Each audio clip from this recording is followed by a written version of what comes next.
Billionaire, denied having kids, until a dying woman's letter revealed the truth. Please, sir, can you read this letter? Mommy said it could save our lives. The desperate whisper of a little girl echoed through the marble lobby of a glass tower in downtown Seattle. In that moment, time froze. A billionaire CEO, Ethan Walker, stood paralyzed, staring into the storm-colored eyes of the child, who looked uncannily like him.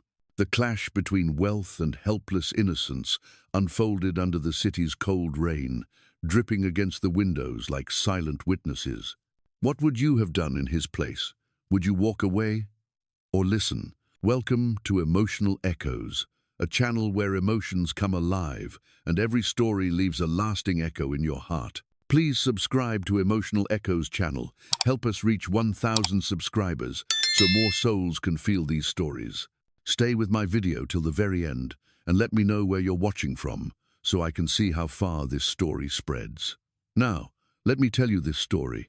Ethan Walker was only 35, yet he was already the head of one of the largest tech companies in Seattle. People described him as brilliant, ruthless, and untouchable. He lived in a tower of glass and steel, looking down at the city like a king who had built his empire on logic and control. His staff admired his discipline, but also feared his coldness. Few knew that behind his polished image there was a secret wound. Years ago, doctors had told him he could never have children, and since that day, he had built walls around his heart, so high that no one could reach inside. Ethan's morning had been planned to the minute, another chain of meetings and deals. Yet all of that stopped when the sound of a trembling little voice echoed across the marble lobby. A 7-year-old girl stood clutching a wrinkled envelope against her chest, her golden hair tangled, her shoes scuffed from walking. She looked up with wide blue eyes and whispered for the man in charge to read the letter because her mommy said it could save their lives. The air in the lobby turned heavy. The clicking of heels and hum of voices fell into silence. Employees froze, some staring at the girl and then at their boss. A whisper traveled quickly through the crowd. That child looked just like Ethan. The same sharp jawline, the same storm-colored eyes.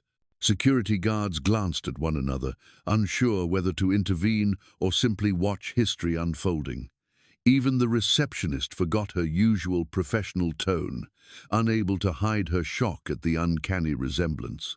For a moment, time itself seemed to bend, drawing all attention toward that small figure standing with desperate courage. The elevator doors opened with a chime, and Olivia Hart stepped out. She was elegant, poised, and had been carefully building her life around Ethan for years. But her smile vanished when she saw the girl. The color drained from her face as she noticed those eyes, the very same blue that had once convinced her Ethan would never belong to anyone else. She froze, gripping her purse tightly as if it could anchor her against the storm that had just entered their world. Ethan himself felt something he had not known in years. His chest tightened, each breath sharp and shallow. His palms grew damp, his heartbeat loud enough to drown out the whispers around him.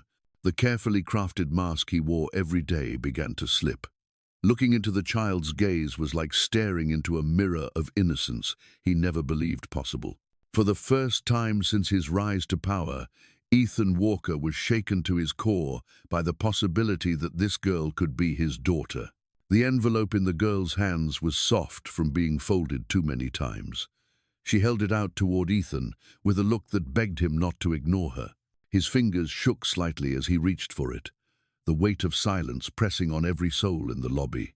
He told himself it was only paper, yet the second he broke the seal and unfolded the page, he felt as if the ground beneath him tilted.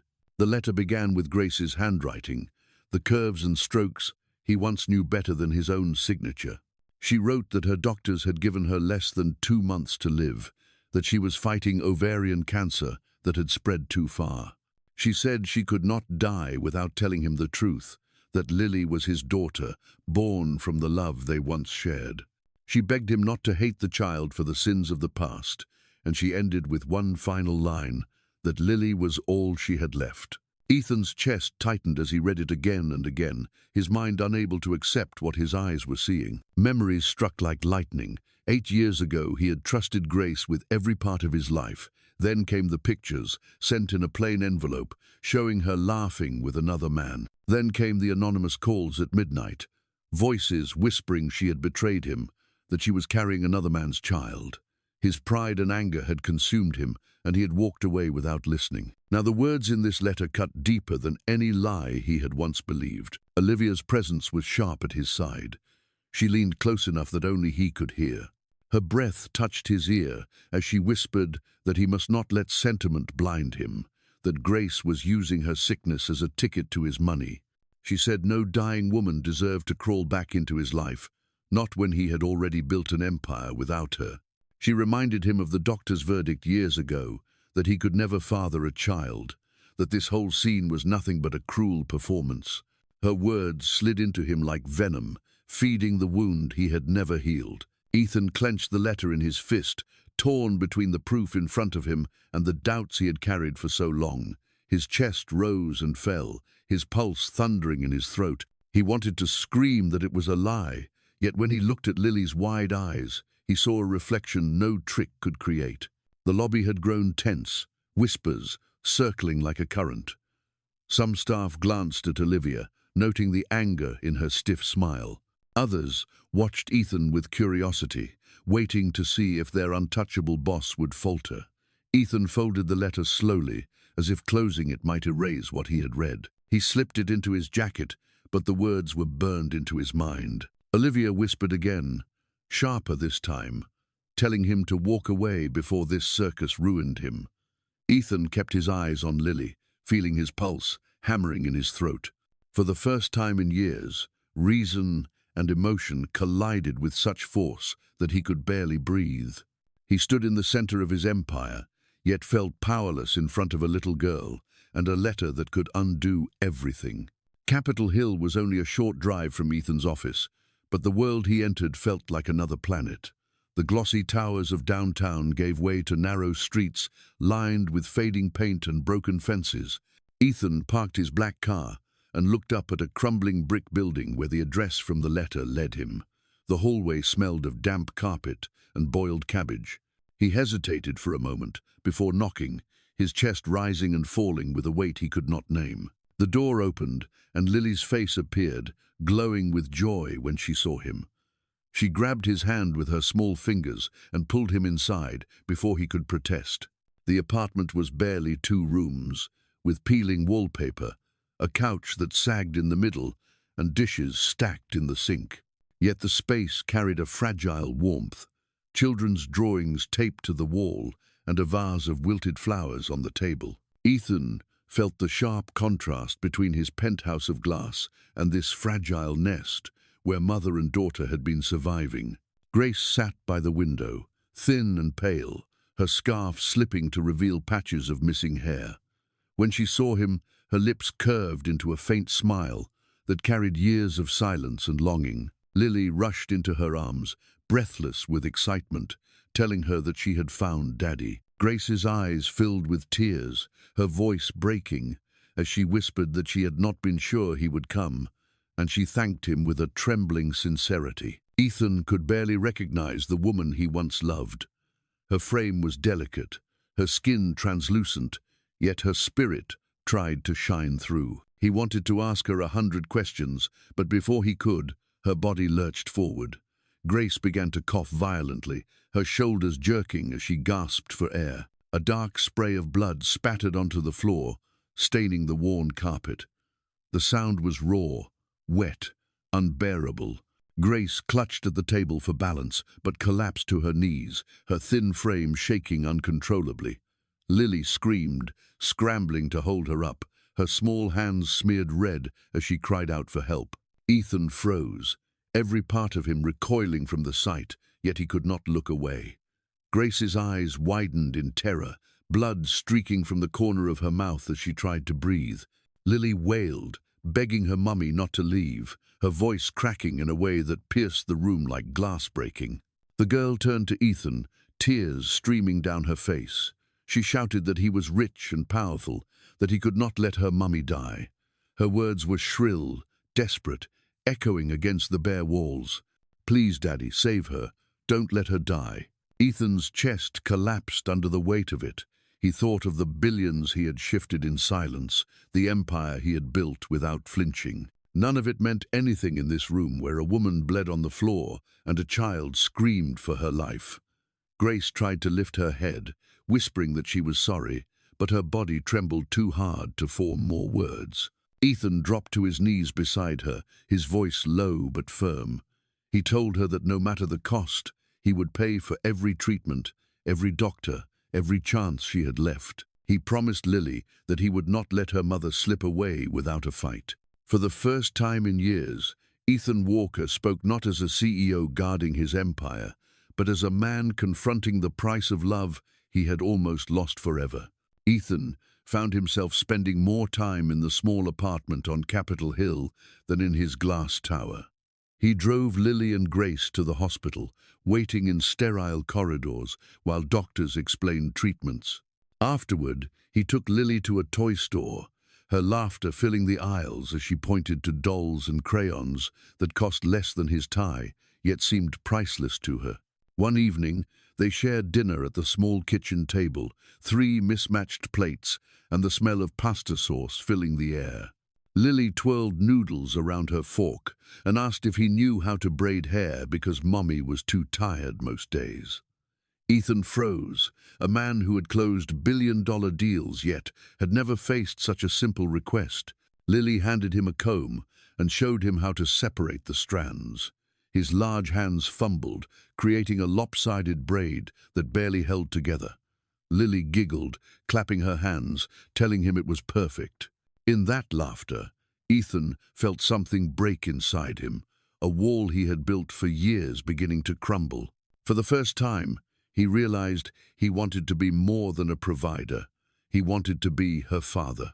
Watching Grace smile weakly at the sight, her eyes shining with gratitude, made him feel a tenderness he had buried long ago. Yet the weight of doubt still pressed down, whispering that none of this could be real. Back at his penthouse, Olivia waited with eyes blazing. She demanded to know where he had been, her voice sharp and accusing. He tried to explain about hospital visits and Lily's laughter, but she cut him off with fury. She told him he was being played, that Grace was a liar who had betrayed him once and would do it again. Her voice cracked as she said it was her or them, and reminded him of the night 8 years ago when photographs and rumors had destroyed his trust. She pressed him, insisting no child could be his, that doctors had declared it impossible. Ethan felt torn in two. On one side was Olivia's certainty, her reminder of science and betrayal. On the other side was a child with his eyes, a little girl who asked him to braid her hair and believed he could save her mother. His chest tightened with the weight of a decision that seemed impossible. He stared out at the Seattle skyline, the city glittering like broken glass, and wondered when his life had stopped being his own. Olivia's words echoed in his ears, sharp and cutting, yet beneath it all lingered Lily's soft voice calling him Daddy, a sound that haunted him long after Olivia's footsteps faded from the room. The test was arranged quickly, and Ethan insisted on being present when Lily's cheek was swabbed. The sterile smell of the clinic clung to him as he signed papers and watched every step. Grace sat quietly, holding Lily's hand, her eyes filled with both fear and fragile hope. The waiting days stretched like years. Ethan buried himself in meetings, yet his mind betrayed him, wandering back to Lily's laugh, her tilted head that mirrored his own. At night he replayed Grace's tearful voice, swearing she had never betrayed him, colliding with Olivia's poisonous whisper that it was all a con. When the envelope finally arrived, Ethan opened it with shaking hands. His heart pounded so hard it drowned out the doctor's voice. No biological relationship detected. The words slammed into him like a hammer. Grace gasped, her face drained of color. She clutched the chair's edge, crying out that it had to be wrong, that Lily was his daughter. Her voice cracked with desperation as she begged him to look into their child's eyes. Ethan staggered back as if struck. The paper trembled in his hands, the printed words burning into his vision. His chest ached with the memory of anonymous phone calls and cruel photographs from 8 years ago.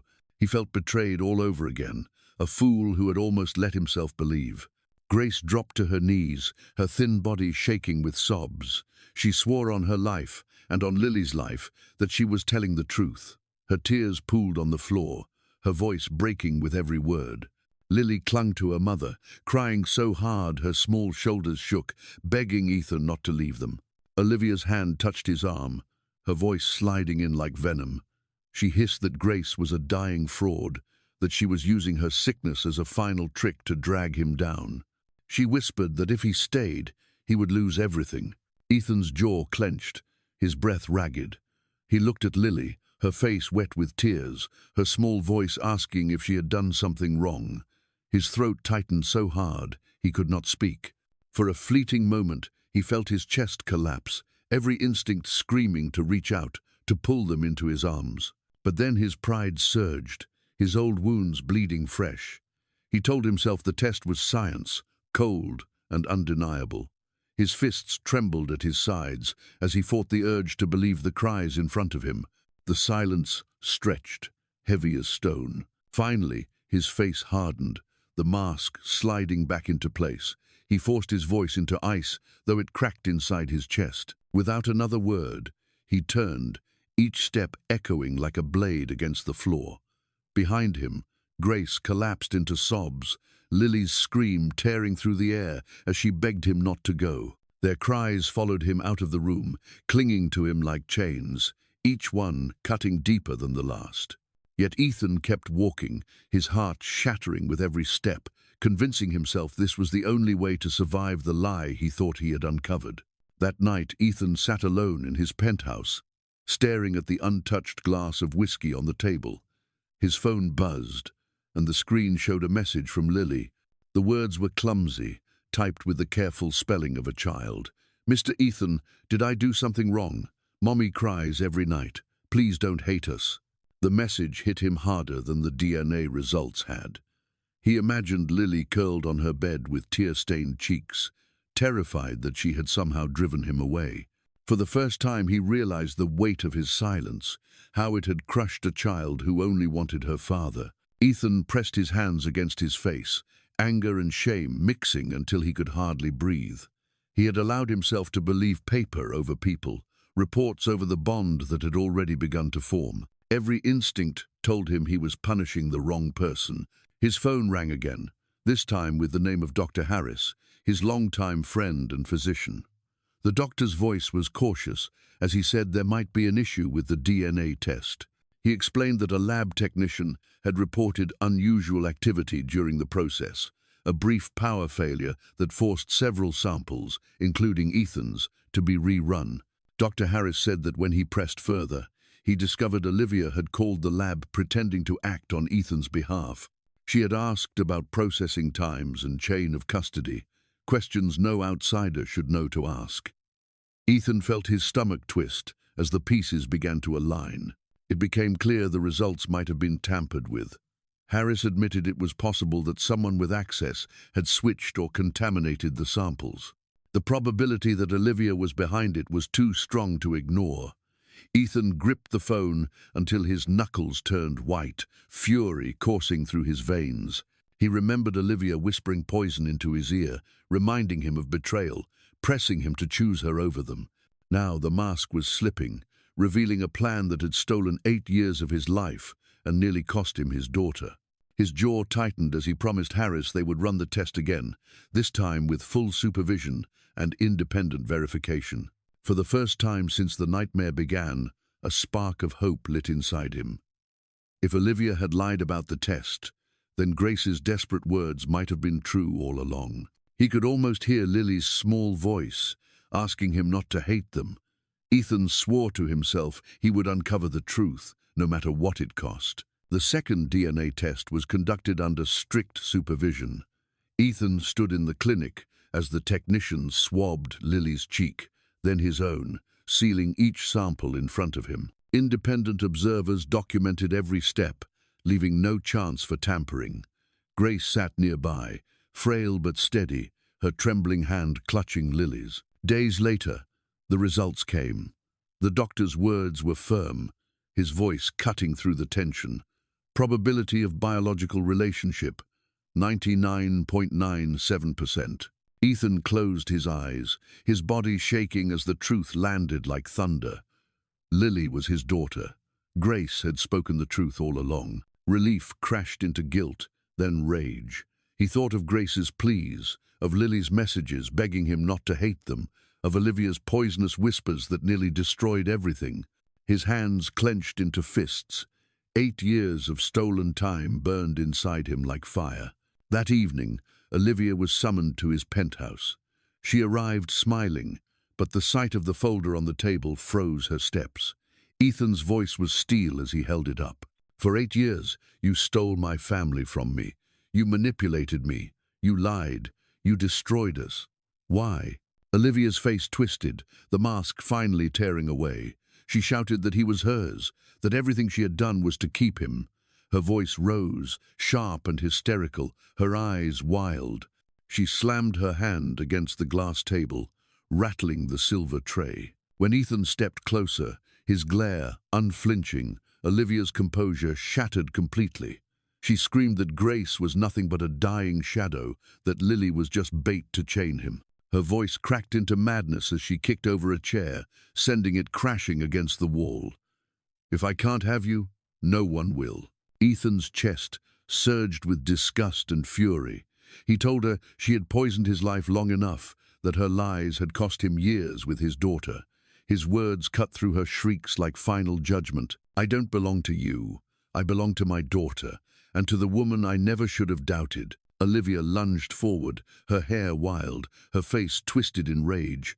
She shouted that he would regret this, that Grace would drag him to ruin. But security was already at the door, stepping in at Ethan's signal. He told them she was finished at Barton Tech and that her actions would be reported to the authorities. They grabbed her arms as she thrashed, screaming obscenities, her voice breaking into a manic howl. The sound echoed against the glass walls as she was dragged away, her threats fading into the night. Ethan stood unmoved, the folder still in his hand, the truth finally stronger than her madness. For the first time in years, he felt free of her shadow. The battle had scarred him, but clarity burned in his chest. He had a daughter who needed him, and a woman who had carried the weight of lies alone. As the door slammed shut behind Olivia, Ethan swore he would never let anyone steal his family again. Ethan signed the papers that made everything official. Lily was no longer a question in his life. She was his daughter, and the name Walker was added to hers with pride. He brought Grace and Lily back to the penthouse, a place once silent and cold that now echoed with the sound of a child's laughter bouncing off the glass walls. Grace settled into one of the spacious rooms, her treatment arranged with the best specialists in the city. The new therapy was grueling, but it gave her strength day by day. Ethan watched color return to her cheeks and light return to her eyes. For the first time, hope lived in their home, alongside the luxury that had once meant nothing. Lily ran through the hallways, her drawings taped to doors that once stood bare. She filled the kitchen with questions, asking how to make pancakes and if Daddy could take her to school. Ethan found himself smiling at simple things, tying her shoelaces, listening to her stories, marveling at how quickly love could soften a fortress. One evening, after dinner, Lily climbed onto his lap. She rested her head against his chest and whispered that he must promise never to leave them again. Her voice was so small, but it carried all the fear she had held for years. Ethan's arms tightened around her as he swore she was his everything, that nothing could ever take him away now. Grace watched from across the room, tears shining in her eyes, not of pain but of peace. The man she once lost had returned, not just as a partner, but as the father of their child. The penthouse no longer felt like a monument to power. It had become a home, alive with second chances. 1 year later, the world looked different. Grace's hair had begun to grow back in soft waves, her body stronger after months of treatment. The sickness no longer defined her days. She walked with Ethan into a small chapel filled with friends, their daughter Lily leading the way with a basket of petals. The ceremony was simple but full of light. Lily scattered flowers down the aisle, her laughter filling the room as everyone smiled. Ethan watched her with pride, his heart full in a way business victories had never given him. Grace met his eyes, and for the first time in years, they both felt whole. When it was time to speak, Ethan turned to Lily. His voice was steady but heavy with emotion. He told her that she had saved them, that her courage and love had brought this family back together. He said she had been the bridge that carried him back to Grace, and without her, none of this would exist. Lily beamed, clutching the empty basket, tears of joy streaming down her cheeks. The vows were spoken quietly, hands held tight, promises whispered in front of the people who mattered most. When Ethan kissed Grace, applause filled the room, and Lily cheered louder than anyone. It was not just a wedding, it was the rebirth of a family that had been broken, but found its way home again. The story did not end with wealth or revenge, it ended with healing. Sometimes a small letter can change the course of a life, and love, though scarred and tested, will always find a way back to where it belongs. From the moment a trembling little girl stepped into a glass tower with a wrinkled letter, to the day a broken family found healing in love, we witnessed how pain can be transformed into hope. This story reminds us that compassion, trust, and the courage to forgive are what truly save us, not power or wealth. And perhaps it speaks to all of us. Family is not built by perfection, but by choosing each other again and again. If this story touched you, share your feelings in the comments, like, and subscribe to Emotional Echoes so more hearts can feel these echoes. Thanks for listening.